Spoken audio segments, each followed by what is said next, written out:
ఈ కౌశిక్ రెడ్డి ఒక ఆంబోతు లెక్క వ్యవహరించి ఎప్పుడు కూడా ఏదో ఒక స్టంట్ చేసి మీడియా లెటర్ రావాలనే ఆలోచనతోటి ఏ రకంగా వ్యవహరించాలి, ప్రభుత్వ కార్యక్రమాల్లో ఏ రకంగా మాట్లాడాలి కూడా ఒక అవగాహన లేకుండా నువ్వు ఏదైతే ఈరోజు జగిత్యాల శాసనసభ్యుల గురించి ఏ పార్టీ అని మాట్లాడుతున్నారో, నువ్వు పుట్టిందేడా, నువ్వు ఏ పార్టీకి వెళ్ళిపోయినావు, ఏ పార్టీలో చేరినావు అంత మర్చిపోయిన వారా చరిత్ర.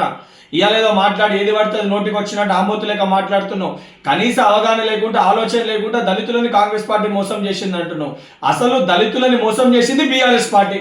దళితుని ముఖ్యమంత్రి చేస్తా అని చెప్పి, దళితులకి 3 ఎకరాల భూమి ఇస్తా అని చెప్పి దళితులను ఆగం చేసి ఎస్సీ కార్పొరేషన్ ఫండ్స్ చేయకుండా పూర్తి స్థాయిలో దళితుల్ని మోసం చేసిన ఒక పార్టీ బీఆర్ఎస్ పార్టీ. బీఆర్ఎస్ కే ఘనత దక్కుతుంది. సిగ్గుశరం లేకుంటే ఇలా మాట్లాడుతున్నావు. ఆఖరికి హుజరాబాద్ ఎన్నికల సమయంలో దళితులకు 2వ విడత దళిత బంధు రావాలంటే నీ ఓట్లేసి గెలిపిస్తేనే దళిత బంధు వస్తుందని చెప్పి మాట్లాడిన ఒక వ్యక్తివి నువ్వు. సిగ్గుశరం లేకుంటే ఇలా మాట్లాడుతున్నావు. ఇప్పటికైనా నోరు అదుపులో పెట్టుకో కౌశిక్ రెడ్డి. ఒక ఎమ్మెల్యే లెక్క ప్రవర్తించు.